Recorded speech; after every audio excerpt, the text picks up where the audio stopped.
Hello, hello. This is Dead Fred. He says hi. So, this is Down the Rabbit Hole. This is a podcast where I go down the rabbit hole on random topics, history, weird history, strange moments in history, and urban legends and all of that. So, if you're new here, hit that like button, ring that bell for notifications. Also, please subscribe. You all like my skeleton hands. I love them.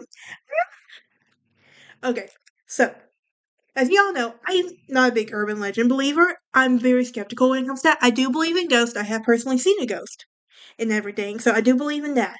Now, today we're going to be talking about the Selma Lake Monster. There is an actual name for it that I'm not going to attempt to pronounce because I suck at names, and I'm pretty sure I will butcher this name up. But anyway, this lake monster is called the Selma Lake. It's called Selma, and this is a lake monster situated in Telemark, Norway. And it is in a lake Seldjordorvadet. I'm pretty sure I just butchered that up, and I'm apologizing in advance. So it's a 12 mile long and 1.5 mile wide body and of icy cold water formed by glaciers during the last ice age.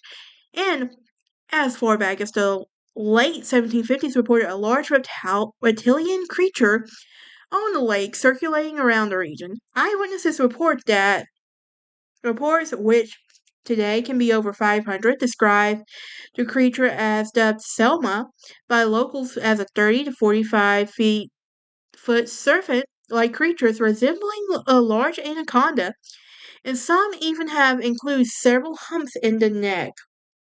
Weird, I know. But anyway, what about some of these supposed sightings? Well, one early document is an account of an encounter with the Selma dates back to 1880 when a man named Bujon Bajorge and his mom, Gunhild, was said to have cut an attacking Selma in half. According to the reports, the lower portion of the creature is screwed back into the lake, and while the front half of the was left to rot on the shore. Now, early one morning in the summer of 1918, there seems to be a lot of stuff that happened in 1918 as far as urban legends go. Um, was with fine weather and a mirror-like surface on the water. Carl Carlson walked down the bridge of sadness to try. Wait, there's a bridge at no sadness. Sorry, there's a sadness. Hey, bad. But to try to find the fishing like, and suddenly he saw a strange animal in the water closing in fast, and it came so close that Carl Carlson was so scared that he threw his fishing rods and ran. He described the animal's head as that of a horse, but wait, wasn't it like a reptilian? And he was also said to have about 3 feet of water when the creature came within 150 feet of the bridge and it stopped. Sank straight down and disappeared. Now, that summer, Torgy but George also found a large meat-like chunks from the serpent-like creatures floating in the lake, close to Sadness. And another occasion, he saw an animal on the beach resembling a crocodile, and he quickly vanished into a pile of stones. Y'all can imagine my facial expression right now if you're just listening to this, but yeah, I don't believe this. But 2 years later, Elvin Fujistuff went on to a Smithsonian to fish, and it was an unusually warm, calm day, an unbroken surface. When he came to point out that he saw a strange animal on its way to the lake and onto the cliffs, and it turned back to Elvin, came toward him, and slipped into the water. So, he would describe the animal as a 15 to 20 meters long, narrowing, and with a head resembling a head of a crocodile. But what's just the shape of a horse? Okay, nothing about this urban legend makes sense. Okay, nothing. But I guess this is why it's called urban legends. But this animal was black in color with a fin-like feet and at the front in the neck, and he saw no eyes or mouth, and the creature turned his head from side to side and seemed to scout and listen. When it discovered Elvin, it quickly went back into the water again. Now in 1996, 28 years ago now, it was discovered that Elvin, that two men were fishing around the dusk at the lake when the silence was broke in a sudden commotion in the water. A horse-like head attached to the 10-foot long neck rose from the water, and the creature stared at the two fishermen from 8 inches away before slowly submerging back into the water. Now, early one morning in July 2001, a father and son from also who wished to remain nameless decided to take a quick walk down to the lake for a refreshing swim when they were 100 yards away and they noticed something strange on the beach. But they assumed that it was either a fallen log or a pile of old cars from that had been washed ashore overnight. The the two stopped around 30 feet from the beach and they witnessed what they believed could only be described as a giant snake just at water's edge. Now, the animal held his head in the water, unaware of his presence, but they soon stumbled. Um, but the son stumbled, making a noise, and the beast turned to a long neck and stared at him directly. According to these two witnesses, who are reportedly to be respected members of the communities, the creature's head was as large as calves, and the encounter lasted roughly 10 seconds before the beast swung his head toward the lake and glided into the lake. Now, the two described having an enormous body and was at least 30 feet long with as thick as a car tire.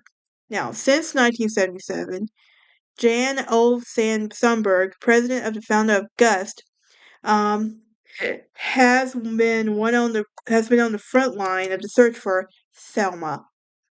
Um, and many of Norway's other so-called lake monsters. Now, collecting first-hand accounts of the creature as well as leading his team to the lake in attempts to be located, Selma used sonar for hydrophones. Now, it was in August of 2000 that Sandberg led a team comprised of international researchers along with two Norwegian molecular biologists on a mission to capture a live specimen of the creature known as Selma. The team planned to use Comet to which was specifically designed for a monster trap professionally made by Instinct as Holmes. Everything. And the trap was named as such to get around the fact that Selma and other creatures were protected and illegal to catch, or so the Norwegian authorities claim. Now the comet was 18 feet long, 15 feet in circumference, and had a cone-like opening where the designers um, expected to catch and enter. Attracted by the live fish that were used to bait, and the creature would never actually reach the fish. As they were sectioned by themselves, and the many creatures who entered or tried to escape and trapped the construction would not allow it to. Now, the idea to use such traps originally came from limnologist Dr. At Handler of the Norwegian Institute in Water Research. Now, the plan to use comet to capture a juvenile serpent between 3 and 15 feet would take DNA and other samples, tag them into other releases back into the wild.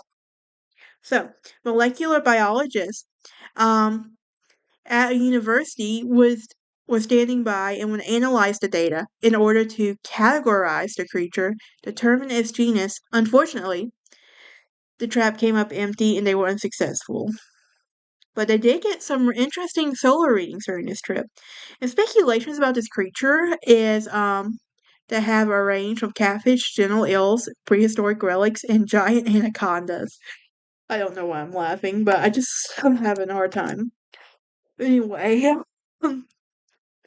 so while the Gus leading expedition would take almost a year, the team of experts will largely grow in every day, and it was only a matter of time before this prestigious crew of explorers brings the identity of Selma to light in the international spotlight, proving the existence of so-called lake monsters around the world. Now, what about the supposed evidence? Okay, so there has been no physical remains of any physical evidence to support the existence of Selma.